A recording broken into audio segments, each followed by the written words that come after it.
Hello everyone students, बच्चों preservation वाला जो हमारा चैप्टर चल रहा था उसमें आज हम पढ़ेंगे कैनिंग, डिब्बाबंदी और ये क्या चीज़ होती है और कैसे हम इसमें मतलब आपने सोचा होगा कभी कि जो अचार हम मार्केट से लेके खाते हैं उसकी पैकिंग किस तरीके से की जाती है ताकि वो लंबे समय तक हम 2-3 महीने तक उसको खा पाते हैं। और वो भी घर पे लाने के बाद हम एक बार डब्बा खोल देते हैं ना तो जल्दी ख़राब हो जाता है। अगर उसको घर पे भी हम प्रॉपर तरीके से मैनेज करके रखें तो वो और भी लंबे समय तक चले, है ना। तो कैसे इसको पूरा पैक किया जाता है, जैसे टोमेटो केचप की आप बोतल लेके आते हो, सॉस की बोतल लेके आते हो, अचार की जो बोतल लेके आते हो, उसमें कैसे ये सारी चीज़ें भरी जाती है ताकि वो लंबे समय तक रहे, उसमें वो ख़राब ना हो, उसमें कोई इन्फेक्शन ना हो, कोई जीवाणु या कीटाणु ना लगे, ये कैसे उसमें की जाती है पूरा। तो कैनिंग का मतलब ही होता है डिब्बाबंदी की, डिब्बे के अंदर कैसे पूरी चीज़ें भरी जाती है ठीक है, फ्रूट को या वेजिटेबल को जो अचार जो बनता है कैसे रखा जाता है। तो डिब्बाबंदी का जो कॉन्सेप्ट है ये दिया किसने, सबसे पहले इसको समझ लीजिए। तो डिब्बाबंदी वाला जो कॉन्सेप्ट है ये दिया है एक साइंटिस्ट ने, इसका नाम है निकोलस एपार्ट। नाम क्या उसका? निकोलस एपार्ट, ठीक है, निकोलस एपार्ट। और इन्होंने इस डिब्बाबंदी को क्या बोला? इन्होंने इस डिब्बाबंदी को क्या बोला? एपर्टाइजिंग। इन्होंने इस डिब्बाबंदी को क्या बोला? एपर्टाइजिंग बोला, ठीक है। क्या बोला इसको? एपर्टाइजिंग बोला। निकोलस एपार्ट, हिंदी बोलो इंग्लिश बोलो एक ही बात है। निकोलस एपार्ट नाम है इनका। एपर्टाइजिंग, किसने? इन्होंने डिब्बाबंदी को क्या बोला? एपर्टाइजिंग। इनका ये मानना है, इन्होंने एक डेफिनेशन दी थी कि जो फ्रूट एंड वेजिटेबल है ये हवा के कांटेक्ट में आने की वजह से खराब हो जाते हैं, ठीक है। इन्होंने क्या बताया था मेन रीज़न कि फ्रूट और वेजिटेबल जो है मेन खराब, मतलब ये जो आपका सॉस है या जो भी आप बनाते हो अचार वगैरह, ये इनके खराब होने का मेन कारण इन्होंने बताया था हवा। जैसे हवा के कांटेक्ट में आते हैं तो ये जब बहुत जल्दी खराब हो जाते हैं, ये इन्होंने बताया था। तो बात करते हैं कि कैनिंग होता क्या है। मेरे ख्याल से बच्चों आपको मुझे बताना इस लेक्चर आप जब देखो तब कि ये वाले बैकग्राउंड और ये वाला जो आपको अच्छा लगे तो इसी में फिर करेंगे। मुझे ज़्यादा लगता है ये ज़्यादा अच्छा है, ठीक है। तो निकोलस एपार्ट, इन्होंने इसको डिब्बाबंदी को एपर्टाइजिंग बोला है। अब कैनिंग होता क्या है? कैनिंग का मतलब होता है फिल करना, फ्रूट एंड वेजिटेबल को किसके अंदर? एक कंटेनर के अंदर फिल करना, ठीक है। मतलब यह फूड स्टफ बोल सकते हैं। फूड स्टफ का मतलब होता है कि जो फूड मटेरियल है, जो चाहे वेजिटेबल का हो या फ्रूट का हो, उसको हम क्या बोलते हैं? कैन के अंदर भरते हैं उसके लिए। तो कैनिंग होता क्या है? तो यहाँ पे हम बोल सकते हैं filling food stuff in container, ठीक है। यहाँ हम क्या करते हैं? Filling food stuff in container, ठीक है। मतलब हम यहाँ पे क्या करते हैं? फूड स्टफ को क्या भरते हैं? कैन के अंदर भरते हैं। हम बोल सकते हैं खाद्य पदार्थ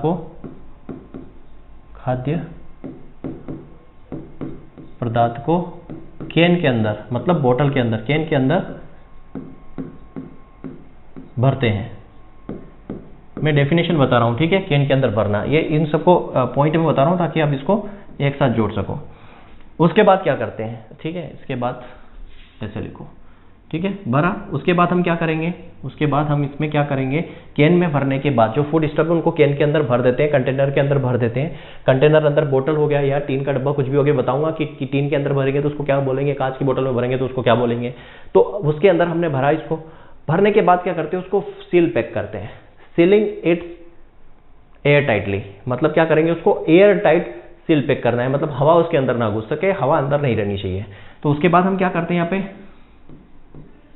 सील करते हैं, सीलिंग इट एयर टाइटली, ठीक है, एकदम एयर टाइट उसको पैक कर देते हैं, ठीक है। हवा को बाहर निकाल देते हैं, मतलब एयर टाइटली मतलब हवा उसके अंदर नहीं रहते हैं। तो पूरी तरीके से क्या कर सकते हैं? एयर टाइट इसको कर देते हैं, बिल्कुल पैक कर देते हैं। सील करना मतलब एक तरीके से उसको पैक कर देते हैं। तो हिंदी में क्या लिखोगे? सीलिंग इट एयर टाइटली,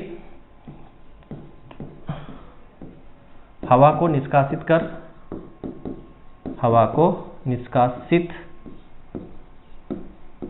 बंद कर देते हैं, ठीक है, बंद कर देते हैं।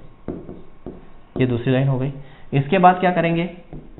हवा को निष्कासित, हवा को बिल्कुल एयर टाइट कर देते हैं, हवा निकाल के एकदम इसको बंद कर देते हैं, सील पैक कर देते हैं, बंद कर देते हैं। इसके बाद क्या करते हैं? इस कंटेनर को स्टरलाइज करते हैं बाय हीटिंग। उष्मा देकर इसको स्टरलाइज करना मतलब इसके अंदर जो भी जो जीवाणु वगैरह है, माइक्रोब सूक्ष्म जीव है, उनको हटाना या उनको मारना। तो यहाँ पे क्या करते हैं? स्टरलाइजिंग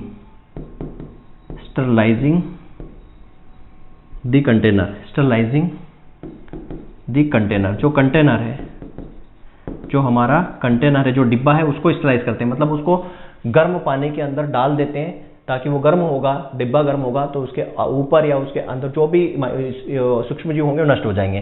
तो sterilising the container by heat, heat मतलब उष्मा के द्वारा कंटेनर को क्या करना, उष्मा के द्वारा कंटेनर को स्टरलाइज करना, याद रखना, उष्मा के द्वारा जो कंटेनर है, जो डिब्बा है, कंटेनर को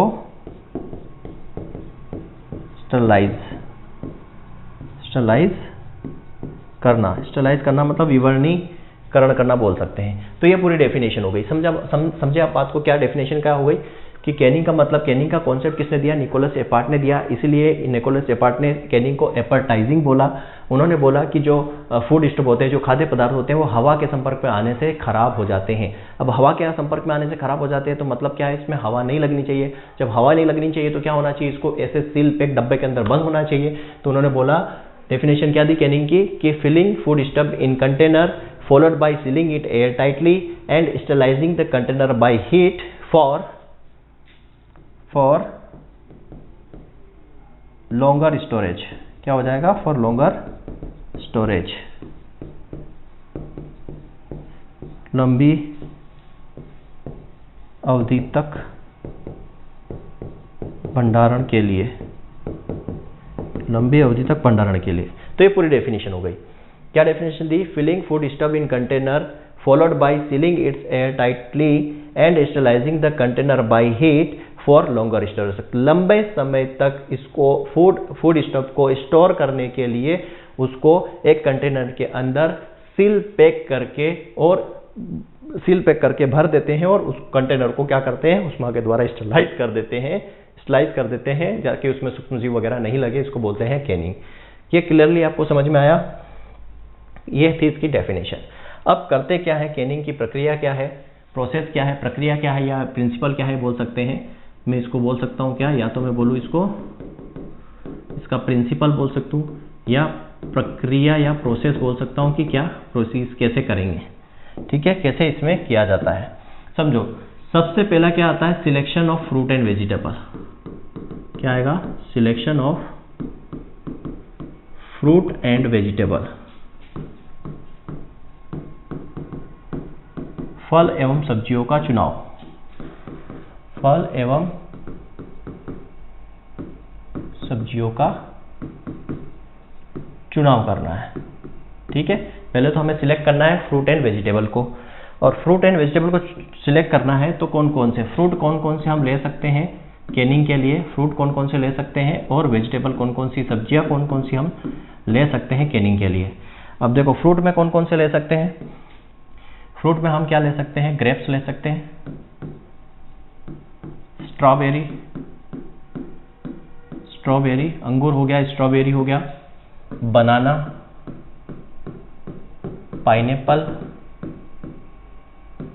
ठीक है, और मैंगो भी ले सकते हैं, पपाया। ठीक है, जिन जिन फ्रूट, ऑलमोस्ट सभी फ्रूट्स का कुछ ना कुछ बन जाता है आजकल, तो सारे फ्रूट्स, तो अंगूर हो गया, स्ट्रॉबेरी हो गया, केला हो गया, अनानास हो गया, आम हो गया, और पपाया, पपीता हो गया। ठीक है, हिंदी इंग्लिश आप सब जानते हो ये। वेजिटेबल में हम क्या ले सकते हैं, पी, मटर। ठीक है, मटर के बाद कैरोट, गाजर का सबसे ज़्यादा यूज़ होता है, गाजर, कॉलीफ्लावर। ठीक है, गोभी का भी इस्तेमाल होता है, टीसी, और भी सब्जियां। तो पी, कैरेट एंड कॉलीफ्लावर, इनको हम ले सकते हैं किसके लिए, ठीक है, ओके, इनको हम ले सकते हैं यूज़ करने के लिए। क्लियर है ना, ये चीज़ हो गई। अब हम, ये तो हो गया, हमने फ्रूट को सिलेक्ट कर लिया। फ्रूट को सिलेक्ट करने के बाद करते क्या है नेक्स्ट, फ्रूट को सिलेक्ट करने के बाद क्या करते हैं, ग्रेडिंग करते हैं। क्या करते हैं, grading and washing, grading and washing. ठीक है, अब ग्रेडिंग का मतलब होता है कि एक अच्छी साइज के अच्छे अच्छे जो फ्रूट है उनको हम छांट लेते हैं। ग्रेडिंग का मतलब होता है कि अच्छी क्वालिटी, अच्छा कलर को हम ले लेते हैं, जो खराब है, सड़ा गला, उनको निकाल देते हैं ताकि जो है उसका टेस्ट वगैरह और ये सब चीज़ें खराब ना हो। तो ग्रेडिंग और वॉशिंग कर देते हैं। क्या आ जाएगा, ग्रेडिंग एंड वॉशिंग। क्या करेंगे, ग्रेडिंग और धुलाई बोल सकते हैं, सफाई बोल सकते हैं या धोना। ग्रेडिंग और धुलाई हम करते हैं फ्रोजन वेजिटेबल की। इसके बाद नंबर 3 पे आता है पीलिंग। पीलिंग मतलब छिलका निकालना, छिलका निकालना, उसका छिलका निकाला जाता है। अब देखो छिलका निकालने की कई सारी मेथड हो सकती है, ठीक है, छिलका निकालने की कई सारी मेथड हो सकती है। छिलका जो है जनरली जो मशीन यूज़ करते हैं, देखो मैं बता दूं, मशीन जो यूज़ करते हैं वो मशीन क्या यूज़ करते हैं, आजकल मशीन जो यूज़ करते हैं वो डबल सीमर यूज़ करते हैं, ठीक है। मशीन जो यूज़ करते हैं वो क्या है, double seamer. Double seamer machine का यूज़ किया जाता है छिलका निकालने के लिए। लेकिन और भी मेथड बता देता हूँ, जैसे हम हाथ से अगर छिलका निकालें, हैंड पिलिंग की बात करें, ठीक है, हैंड पिलिंग, हाथ से छिलका निकालना, तो हाथ से छिलका किन किन का हम निकालते हैं, पपाया का, हाथ से, मैंगो का, ऐसे फ्रूट है जिनका हाथ से छिलका निकाला जाता है। दूसरा जो होता है हाथ से छिलका के बाद स्टीम के द्वारा, भाप के द्वारा, स्टीम पिलिंग मतलब भाप के द्वारा छिलका निकालना। तो भाप के द्वारा किनका निकालते हैं, तो भाप के द्वारा हम टोमेटो पोटैटो को पानी में गर्म करके उबाल लेते हैं, फिर उसका छिलका निकाल लेते हैं। क्या आ जाएगा, टोमेटो और पोटैटो, इनका हम क्या कर सकते हैं, आलू और टमाटर का भाप से छिलका निकाल लेते हैं। इसके बाद आ जाता है हमारा मैकेनिकल पिलिंग। मैकेनिकल में वही मशीन के द्वारा, जो मशीन कौन सी, डबल सीमर, किसका निकालते हैं, तो पाइनएप्पल हो गया, पाइनएप्पल हो गया, एप्पल हो गया, कैरोट हो गया, ऐसे जो है इनका मशीन से भी निकाला जाता है। आजकल तो सबका मशीन से निकाला जा सकता है, ठीक है। उसके बाद नंबर 4 में बात करूं तो ले पिलिंग होता है। ले पिलिंग मतलब इसमें क्या यूज़ किया जाता है, कास्टिक सोडा, याद रखना इसके अंदर कास्टिक सोडा। कास्टिक सोडा मतलब क्या होता है, NaOH, कितना, 1 से 2% यूज़ करते हैं छिलका निकालने के लिए। और इसमें जनरली जो है सिट्रस फ्रूट जो है, सिट्रस हो गया, ठीक है, कैरोट हो गया, इनका छिलका इससे निकाला जाता है। इसके बाद नंबर 5 पे आप देख सकते हो फ्लेम पिलिंग होता है एक। फ्लेम पिलिंग मतलब आग में सेकना। फ्लेम पिलिंग आग में सेकना, ये किसमें करते हैं, ओनियन में, ओनियन और गार्लिक में, जो प्याज और लहसुन है उसके अंदर जो है फ्लेम पिलिंग की जाती है। तो ये हो गया। फिर इसका पहले क्या किया हमने, फ्रूट को सिलेक्ट किया, फ्रूट का चुनाव किया, उसके बाद उनको ग्रेडिंग और उनको सफाई की, उसको पानी से धोया, उसके बाद उनके ऊपर से छिलका निकाला। छिलका निकालने के बाद उसमें करते हैं नंबर 4 पर ब्लांचिंग। ब्लांचिंग या इसी को बोलते हैं पाश्चुराइजेशन।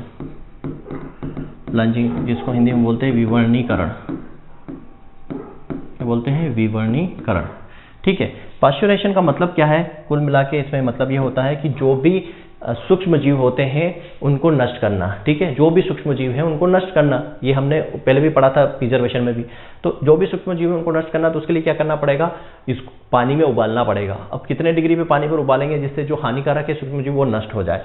तो पाश्चुराइजेशन में करते क्या है, लगभग 85 से लेके 90 डिग्री सेल्सियस, मतलब क्या करते हैं, फ्रूट और वेजिटेबल जूस को, फ्रूट एवं जो वेजिटेबल है उसको 85 से 90 डिग्री सेल्सियस, ठीक है, 90 डिग्री सेल्सियस पर बॉईल करते हैं। क्या करते हैं, बॉईल करते हैं। कितने मिनट के लिए, 30 मिनट पे, 30 मिनट के लिए, 30 मिनट के लिए क्या कर देते हैं, बॉईल करते हैं। जिससे होगा क्या, इससे क्या होता है, इससे जो सूक्ष्म जीव है, सूक्ष्म जीव कौन से, हानिकारक, जो हानिकारक है, हानिकारक सूक्ष्म जीव है वो नष्ट हो जाते हैं, नष्ट हो जाते हैं, ठीक है। याद रखना, फ्रूट एंड वेजिटेबल को, फल और सब्जी को 85 से 90 डिग्री सेल्सियस पर बॉईल करते हैं, गर्म करते हैं, ठीक है। बॉईल करते हैं मतलब पानी में उबालते हैं 30 मिनट के लिए, जिससे सूक्ष्म जीव है वो नष्ट हो जाते हैं। ये प्रोसेस क्या कहलाती है, ब्लांचिंग या पाश्चुराइजेशन वाली प्रोसेस कहलाती है। उसके बाद इसको ठंडा कर लेते हैं। अब ये बॉईल करके कंप्लीट कर लिया, इसके बाद हम क्या करते हैं, इसके बाद इसमें करते हैं फिलिंग। इसके बाद इसमें क्या करते हैं, नंबर 5 इसमें की जाती है फिलिंग। फिलिंग मतलब भरना, भरना किसमें, बोतल में या डिब्बों में भरना। अब मैं बता दूं आपको, अगर यहाँ पर क्या है, समझना बात को, एक इतना सा अलग समझ लेना। अगर टीन के डिब्बे हैं, टीन के अगर डिब्बे हैं, टीन के अगर डिब्बे हैं और कांच के डिब्बे हैं, टीन के डिब्बे हैं और कांच के डिब्बे हैं। टीन के डिब्बे में अगर आप भर रहे हैं, टीन के डिब्बे में भर रहे हैं तो उसको क्या बोलेंगे, उसको बोलते हैं कैनिंग, या उसको हम क्या बोलते हैं, डिब्बा बंदी या कैनिंग कहते हैं। और कांच के बोतल में भर रहे हैं तो उसको बोलते हैं बोटलिंग। क्या बोलते हैं, उसको बोटलिंग बोलते हैं, याद रखना। टीन के डिब्बे में भरा जाता है तो उसको कैनिंग या डिब्बाबंदी बोलते हैं, और कांच के डिब्बे में भर रहे हैं तो उसको क्या कहते हैं, बोटलिंग कहते हैं। तो फिल किस में करते हैं, फिल करते हैं इसको स्टेरलाइज्ड कैन में, जो स्टेरलाइज्ड कंटेनर होता है उसके अंदर फिल करते हैं। ठीक है, तो जो क्या करते हैं, फ्रूट और वेजिटेबल को जो क्या करते हैं, filling of fruit and vegetable in sterilised can या स्टेरलाइज्ड कंटेनर, क्या करते हैं इसमें, फिलिंग करते हैं, filling of fruit and vegetable in sterilised container. ठीक है, जो स्टेरलाइज्ड कंटेनर होता है उसके अंदर फल और सब्जियों को भरा जाता है। याद रखना, किसके अंदर, स्टेरलाइज्ड कैन के अंदर फल और सब्जियों को भरा जाता है। ठीक है, हिंदी में मैंने बता दिया कि जो स्टेरलाइज्ड कैन होती है, मतलब जिसके अंदर जो सूक्ष्मजीव वगैरह सब नहीं है, जिसको 100 डिग्री टेम्परेचर पर स्लाइस किया गया है। स्लाइसिंग क्या होता है, पिछले लेक्चर में पढ़ा है, उसके अंदर फ्रूट और वेजिटेबल को भरा जाता है। भरने के बाद इसमें क्या मिलाया जाता है, इसके मिलाया जाता है साइरप। साइरप मतलब शुगर सॉल्यूशन। ठीक है, साइरप शुगर सॉल्यूशन। ठीक है, साइरप शुगर सॉल्यूशन मिलाया जाता है। और दूसरा इसमें मिलाया जाता है क्या, ब्राइन, मतलब ब्राइन मतलब होता है साल्ट सॉल्यूशन, साल्ट सॉल्यूशन। ठीक है, मतलब ये हो गया शक्कर का घोल और ये हो गया नमक का घोल। ठीक है, ये क्या हो गया, शक्कर का घोल और ये हो गया नमक का घोल। ठीक है, तो शक्कर का घोल किसके लिए, फ्रूट में, फ्रूट में, फलों में शक्कर का घोल मिलाया जाता है। कितना, तो लगभग 20 से लेके 50 ब्रिक्स शक्कर का घोल डाला जाता है इसमें। और ये मिलाया जाता है वेजिटेबल में। ठीक है, ब्राइन साल्ट सॉल्यूशन वेजिटेबल में मतलब सब्जियों में। कितना परसेंट मिलाया जाता है, तो 1 से 3% लगभग, 1 से 3% जो है ब्राइन सॉल्यूशन इसके अंदर डाला जाता है। कितना, 1 से 3% जो है ब्राइन सॉल्यूशन इसमें इस्तेमाल किया जाता है। तो यहाँ पर क्या होता है, यहाँ पे जो इंस्ट्रूमेंट यूज किया जाता है वो है सेलोमीटर, सेलोमीटर। ठीक है, यहाँ पे जो इंस्ट्रूमेंट यूज किया जाता है वो सेलोमीटर, और यहाँ पर यूज किया जाता है वो BRICS hydrometer, BRICS hydrometer, BRICS hydrometer. किसके लिए, इसके लिए, और इसके लिए सेलोमीटर इस्तेमाल किया जाता है। क्लियर है यहाँ तक की कहानी। फिलिंग भी कर लिया। फिलिंग करने के बाद हम करते हैं एग्जॉस्टिंग। फिलिंग के बाद क्या होता है, नंबर 6 या 5 जो भी है, 6, एग्जॉस्टिंग। एग्जॉस्टिंग मतलब होता है हवा बाहर निकालना, हवा बाहर निकालना। ठीक है, रिमूवल ऑफ एरर। क्या करते हैं इसमें, एरर को रिमूव करते हैं, रिमूवल ऑफ एयर, हवा को निकालना। इसके अंदर क्या करते हैं, हवा को निकालते हैं। जो कंटेनर होता है उसके अंदर से हवा को निकालना। क्यों, क्योंकि अब हमें क्या करना है, सील पैक करना है। अब सील पैक करना है तो इसके अंदर हवा को हमें निकालना पड़ेगा। हवा को निकालने के लिए क्या करते हैं, हवा को निकालने के लिए कंटेनर को 82 से लगभग 87 डिग्री सेल्सियस वाटर में क्या करते हैं, रखते हैं। ठीक है, कितने मिनट तक, 6 से 10 मिनट तक रखते हैं। ठीक है, कितना टेम्परेचर ही पूछा जाएगा, टेम्परेचर ही ध्यान में रखना है आपको कि कितना, 87 से लेके 82 से लेके 87 डिग्री सेल्सियस पर 6 से 10 मिनट तक जो गर्म वाटर है, 87 और 86 डिग्री टेम्परेचर पर जो वाटर है उसको उसमें 5 से 10 मिनट तक कंटेनर को रखते हैं। जिससे क्या होता है, उस कंटेनर के अंदर जो एयर होती है वो बाहर निकल जाती है, जिसके अंदर एयर बाहर निकल जाती है। उसके बाद क्या करते हैं, इसको सील पैक करते हैं। उसके बाद क्या करते हैं, सीलिंग कर देते हैं। ठीक है, क्या कर देते हैं, इसको सीलिंग कर देते हैं। क्या कर देते हैं, इसको सील पैक कर देते हैं कंटेनर को। अब देखो, सील पैक करने के लिए मतलब क्या होता है, सील पैक करेंगे तो यहाँ पर ध्यान रखना कि जो टेम्परेचर है वो टेम्परेचर जो है should not be less than 70 degree Celsius. ठीक है, मतलब टेम्परेचर जो है तापमान 70 डिग्री सेल्सियस से कम नहीं होना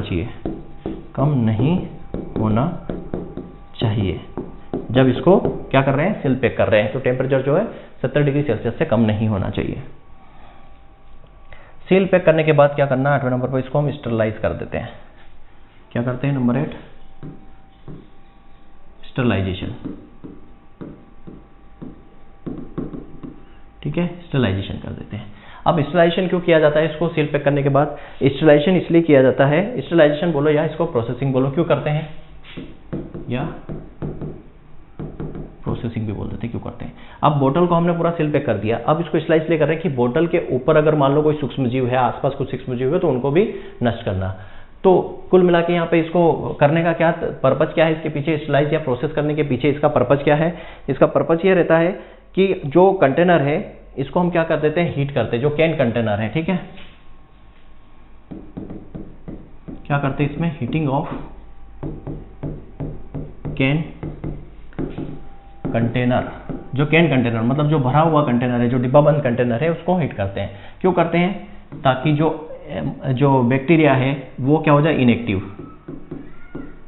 इनएक्टिविटी ऑफ बैक्टीरिया, जो बैक्टीरिया की एक्टिविटी जो है क्या हो जाए, कम, बंद हो जाए। ठीक है, मान लो कि कुछ एक आध सूक्ष्मजीव रह गए या जो इनकी एक्टिविटीज अगर हो रही है अंदर, तो वो भी क्या हो जाए, इनएक्टिव हो जाए बैक्टीरिया। इसलिए इस कंटेनर को क्या कर देते हैं, स्लाइस करते हैं। अब स्लाइस कैसे करेंगे, ये मेन इंपॉर्टेंट है, ये इंपॉर्टेंट मेन इंपॉर्टेंट है।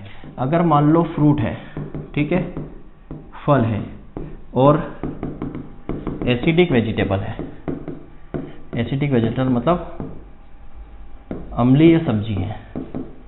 ठीक, अम्लीय सब्जी जैसे टोमेटो क्या है, एसिडिक नेचर की है, एसिडिक नेचर की है। इसको लगभग जो है कितना 100 डिग्री सेल्सियस पर स्लाइस करते हैं फॉर 30 मिनट। ठीक है, समझ में आ गई बात। दूसरा जो है, मान लो वेजिटेबल, दूसरा है वेजिटेबल, कौन सी, नॉन एसिडिक वेजिटेबल है। तो इसको हम क्या करते हैं, 115 से लेके 121 डिग्री सेल्सियस पर 30 मिनट के लिए रखते हैं। ठीक है, 30 मिनट तक रखते हैं और 39 डिग्री सेल्सियस पर ठंडा करते हैं, ये करते हैं। अब इसके बाद कुछ नहीं करते, इसके बाद क्या करते हैं, इसके बाद जो नंबर 9 पे है, क्या कर देते हैं, लेबलिंग करते हैं, लेबलिंग। ठीक है, लेबल लगा देते हैं, क्या कर देते हैं, लेबलिंग एंड स्टोरेज, लेबल और स्टोर कर देते हैं, लेबल लगा देते हैं और स्टोर कर देते हैं। जो भी लेबल लगाना है, जिस भी कंपनी से है, जिस नाम से है, ISO मार्का है, वो सब लगा के, लेबल लगा के, कंपनी का नाम लगा के इसको क्या करते थे, स्टोर कर देते हैं। मतलब क्या हो गया, ये कंप्लीट प्रोसेस होती है किसी भी फूड स्टफ को, किसी भी तैयार करने को, चाहे जेम हो या जेली हो, मुरब्बा हो, कुछ भी आप बना रहे हो। ठीक है, अब आगे जो नेक्स्ट लेक्चर में हम पढ़ेंगे, जेम जेली कैसे बनाया जाता है, मार्मलेट क्या होता है, स्पेस क्या होता है, किस फल से बनता है, सारा हम पढ़ेंगे। लास्ट लेक्चर रहेगा हमारा प्रिजर्वेशन का। ठीक है, थैंक यू वेरी मच।